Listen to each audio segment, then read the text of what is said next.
Now we are here in Washington, D.C., and we are at the forum, at the summit, Ukrainian Reconstruction Summit. So we're here with Garri and with the soldiers of AZOV. And we would like to, first of all, actually say thank you very much. Thank you. From the bottom of our heart that you defend Ukraine and you paid and you sacrifice, and it's been a lot. I cannot even express that, the words are words, but I truly feel that, entire the Ukrainian nation is really grateful to you. And the international community also grateful to you because you defend Ukraine, you defend Europe, you defend the entire world. Because we do know what is going on, we do know what is happening, and we truly appreciate you. So I would like to start with the question. Actually, you're part of the summit, right? So you're part of the organizers of this summit. Why you decided to make it happen? I mean, it's obvious, but why it's important, and what does it mean, the partnership for you? How it's actually become real to make it happen, this summit? Because I believe, and the people who organize this summit, we believe that this war will come to an end. It will come to an end, but the problems will not. There will be problems with the veterans, there will be problems with the economy, and we have to rebuild Ukraine, with all of us, not just Ukrainians, not just Americans, but all of us together in a partnership. So we have to prepare. We have to look forward and find out what problems we're going to be facing after the war, or during the ceasefire at least. And it is clear that it is men like this, or actually they're still boys, that will rebuild. They will be part of Ukraine. They will not leave. They will not pull back. They will continue to fight for the country that they love, for the country that they swore the allegiance to, and for the country that they have paid such a huge price, not by only losing their health and their limbs and their eyesight, but also by losing their brothers in arms in the battlefield against evil, against pure evil of this world. And this is why I think it is very important, not only for us civilian people to think, but also to realize that our country, the United States, in the 50s and 60s was also rebuilt after World War II by the veterans, by the president who was in the war himself. His brother got killed, President Kennedy, President Eisenhower, but also the congressmen, the senators, the governors, they were all veterans. And I think this is, I believe, I know that this is the future of Ukraine. These are the people that are going to build the Ukraine. They're not corrupt, they're pure, and they're brave, and they're very, very smart. Even by the call sign Wikipedia, you know that this is a guy smart, and by call sign Счастье, happiness, you know that it's going to be a smart, happy country. They will rebuild it. I will address now question to our amazing veterans. So this summit is actually dedicated to the topic of recovery and the future of Ukraine. So you yourself, how do you see the future of Ukraine? For me, this summit is very hard meeting because during these days we must solve a lot of problems. War still exists. We don't finish this war. We don't win in this war yet. But we need to decide a lot of questions here. How to win, how to finish this war, what do after war. Because you tell that we fight not only for Ukraine, we fight for all civilization world. And very important to Ukrainians understand that we are already part of this civilization world. So we haven't another way. We must to be part of this world. It's not only for us, for Ukrainians. It's for all Europe. It's for all Humanity. Not humanity, it's like all side for good. It's important. So now we try to find a ways how to make a connection between different parts of our culture, different parts of our infrastructure, how to rebuild infrastructure, how to change infrastructure in Ukraine, how to give our experience for building infrastructure. Because just for example, infrastructure in Ukraine now maybe it's the most differential infrastructure in the world, so decentralized. And it's important. If another world wants to be prepared for any wars, for any some terroristic acts, they must to use experience of Ukraine in infrastructure. We met the head of firefighters in the United States here, and as for me, for experience, firefighters in Ukraine, they have so many experience how to work under attacks during a long time. So it's very important. Ukraine must stand, and we must to give our experience to another countries. So we must rebuild not only Ukraine. We must to rebuild a lot of sides of this world, and we must do it together. So. Thank you so much. And I wanted also to address the question to you, Gary, because, you know, you were the ones who started actually to support Ukraine back then from 2014. And you came from the United States to Ukraine and supported till this day and did a lot of things like so much help, like really. So could you share your vision? What moves you so much to? Actually, it was by sheer accident. I lost the best friend, and I did not know what to do. I went to Israel. I went to the Wailing Wall, and I was talking to God. And I looked down, and I saw a little note to God. Somebody wrote a note to God, say, "Pray for Ukraine." And I said, you know what? Their fight is not fair. It's not a fair fight. And I've been to Russia. I worked in Russia. I served there, and I knew what the Russians are capable of. And I had experience with the KGB. I knew what thugs there are. And I said, this is not going to be a good fight. So I'm going to go. And I knew one soldier that was wounded in Donetsk. He was a kiborg. And I took him to the United States to Dr. Chernak. She's a saint. And she treated, he got some treatment, and I came back. And then all of a sudden, I found out that Ukrainian warriors are real fighters. They're true fighters, and they're not going to pull back. It's not going to be enough to kill them. You also have to put them down. They were not going to back out of it, and then I became part of them, and and they were like my children because they're age of my kids who are also in the military. And I said, it could be my children that are fighting, and it very well could be that my children will end up in this fight. If we will not be able to make sure that these guys can stand and continue. And these two are an example of it, but there are thousands, I think, of Ukrainian young people that even though they're wounded, even though, doesn't have an eye, doesn't have a leg and an arm, they say, we're going to go back and fight. They're not going to disengage from this fight.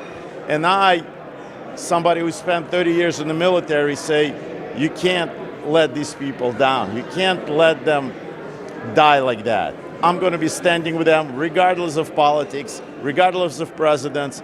I personally, and I know a lot of Americans like me in my community who will stand with these people, who will stand with these Ukrainian heroes in a real sense of heroism, because even though that they could have left, they were wounded, they went back into a fight, they did not disengage, and they're still continuing to want to go back into the fight. And this is what I think, why they are the future. They're the future politicians, they're the future business people, they're the future educators and professors of Ukraine. And I would not be in Ukraine if I did not believe that Ukraine is going to be central. This war is going to make Ukraine stronger and braver and brighter, and it's going to be the leader of the European community. But I went to Ukraine for one day in 2014, just one day, go get one soldiers and go get out. And now 12 years later, 15 years, 11 years later, I'm still there. Thank you so much for Thank that. you. Yeah. The whole world needs to thank these guys. These guys and their comrades, their brothers in arms, that's who we need to thank. Non-stop, day and night, day and night.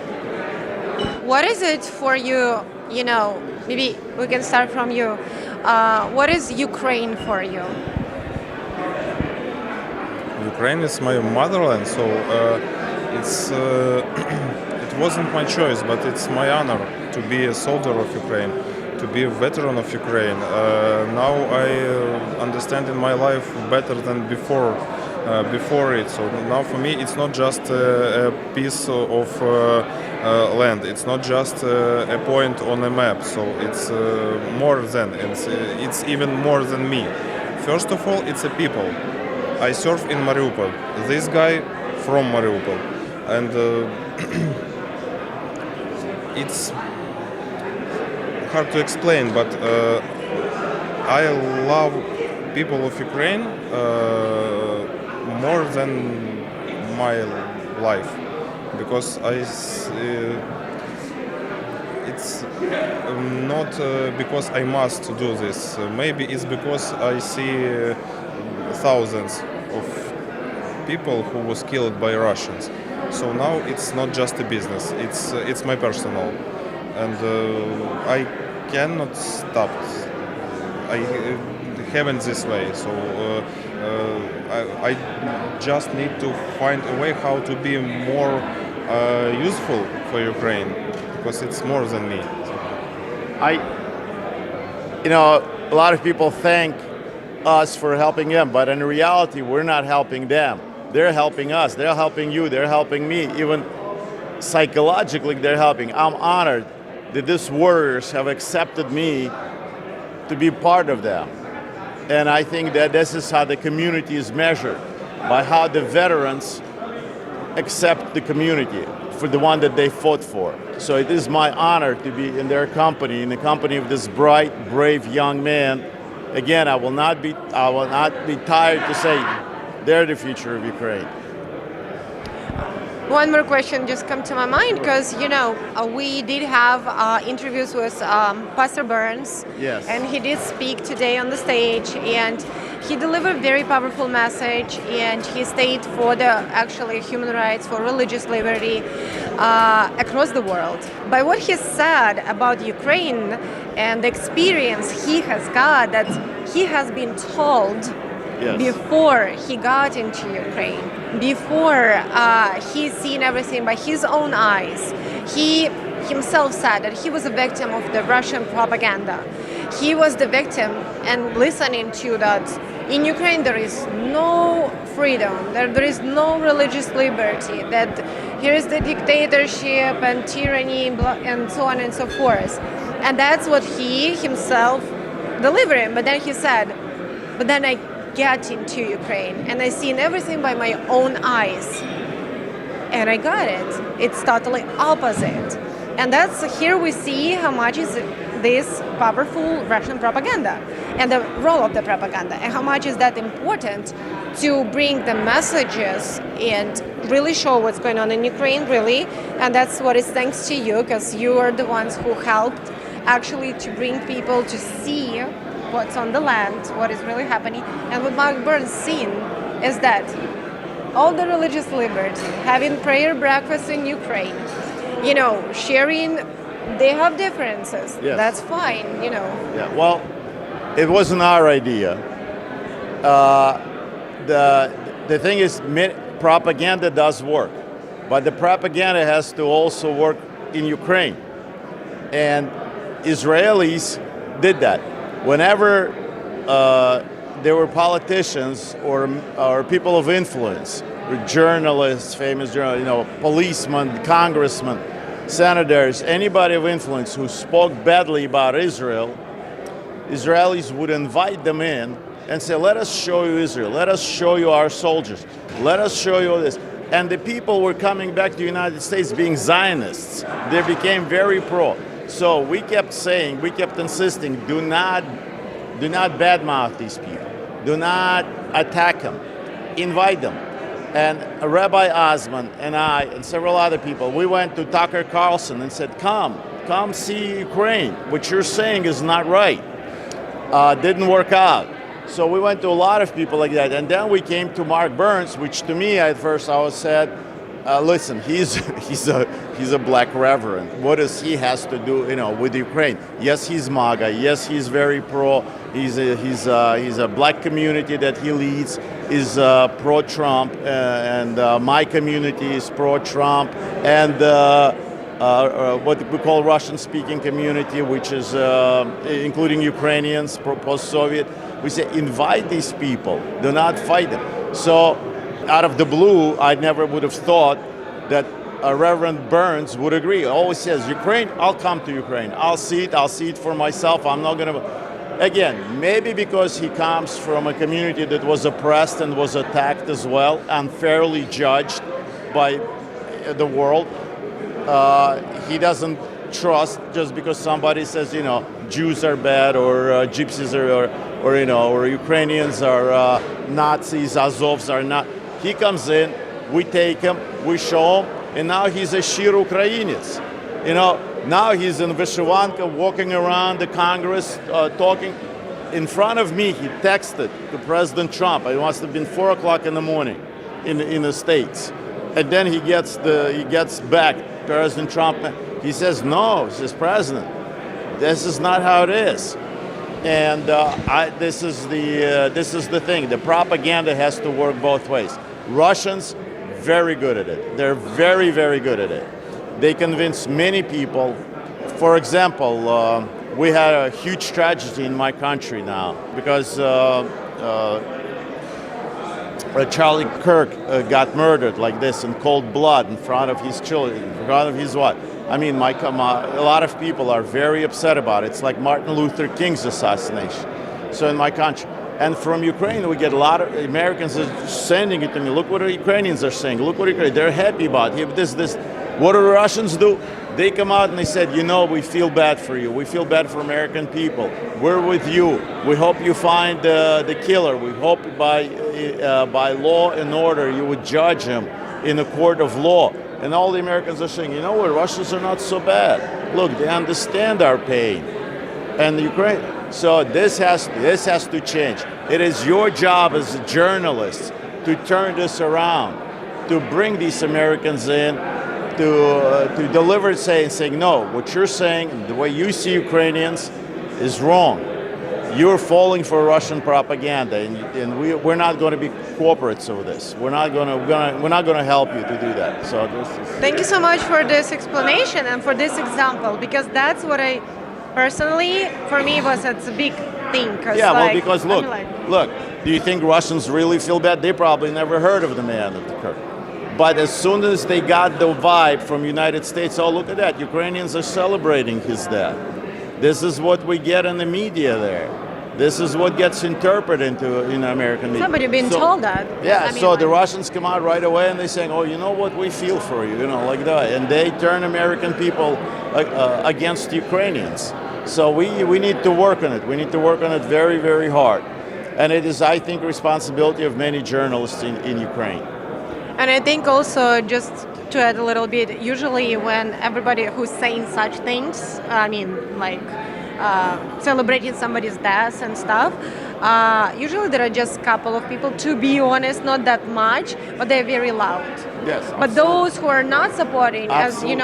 They're just kind of quiet. But it's also absolutely. A voice. I go to my community, to American community, to my military community, and I say, no, what you see on TV is wrong. Come to Ukraine, because this is my Ukraine. This is these people that came to this summit. These people that came to the summit, this man right there, he's standing there. They're heroes.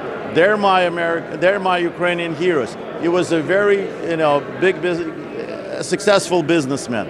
He was a good IT guy. And then he goes and volunteers at the beginning of the war, and he fights, and he leads, and he's an officer. So this is completely different to what is shown to American public and to the Western world from Ukraine. These are the Ukrainians that I know, and the ones that we see in America are totally different. I don't know these Ukrainians. Why? They're not, but American public thinks that Ukrainians are against us. They hate President Trump. They hate our Congress. They hate our journalists. They hate our. And I said no, but we need to bring more people like that. That's why we need to come here. We need to work on it, and it's a huge job because it's also a war. It's a war, exactly. And we get hurt. Journalists get killed. Yep. Honest, brave journalists. It's a very dangerous job, just like soldiering. They get killed, they get hurt, they get fired. So it is, but we need to work on it. We need to continue and fight and not disengage from it. I really like your point because it's really like it's bring the role of the media and the propaganda and all together, and it's a real war in the informational space. Right. And we gotta do it today because of internet, because of things like Facebook, YouTube. It's an informational war, and it's very, very hard to control. But we also have access to it, right? So we gotta recruit more people. That's true. Thank you very much. I don't know if you. If you'd like, perhaps you could say something. We're at the summit today, discussing the future of Ukraine.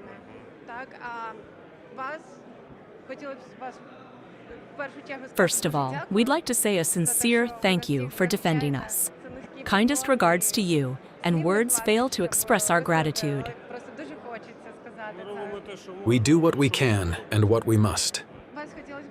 I'd like to ask you, how do you envision the future of Ukraine after the war?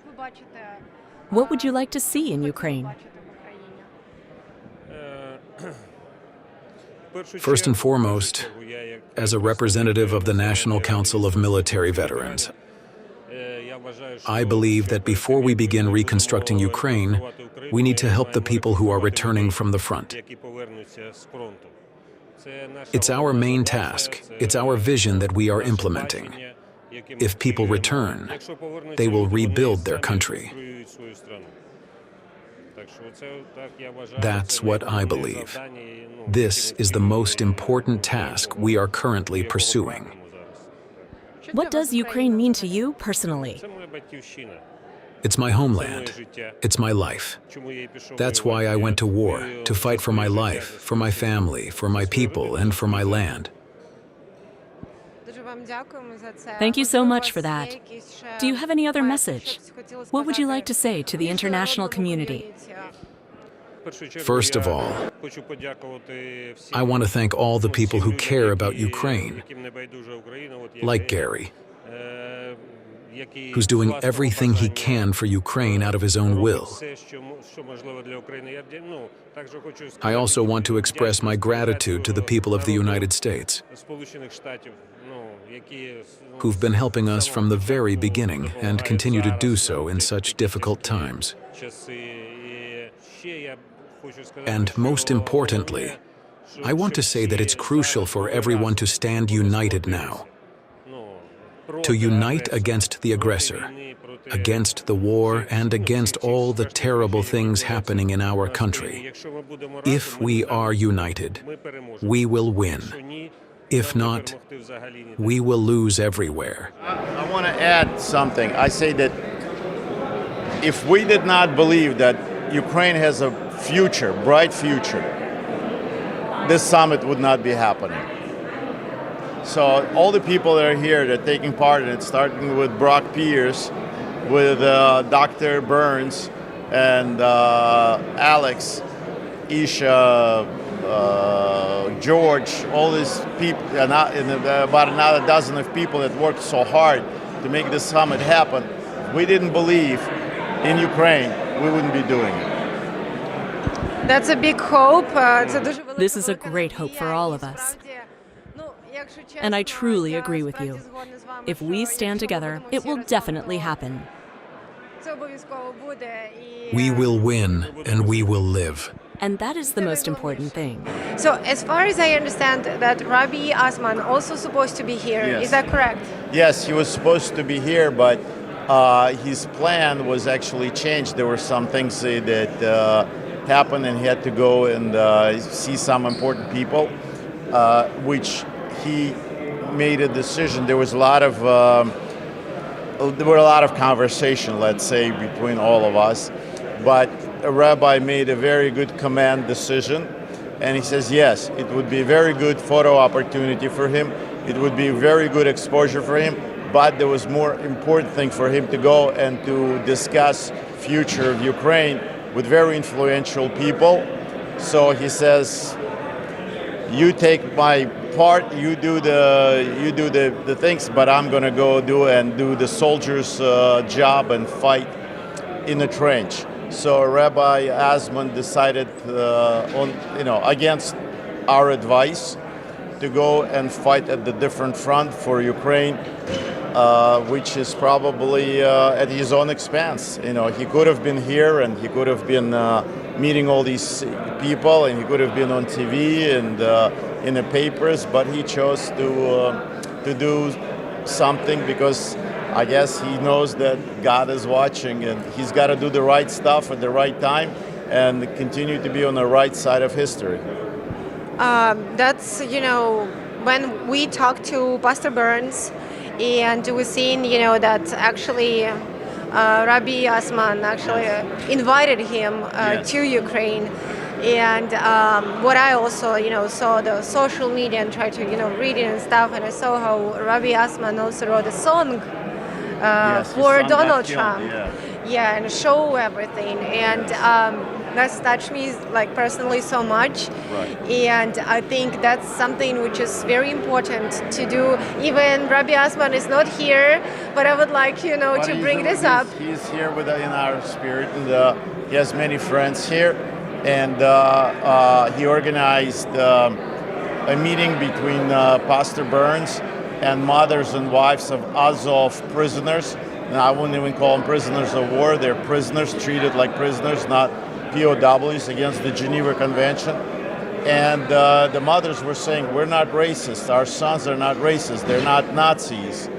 And Pastor Burns said, yes, I know. And I even pointed out, I said, how could there be racists? How could there be Nazis?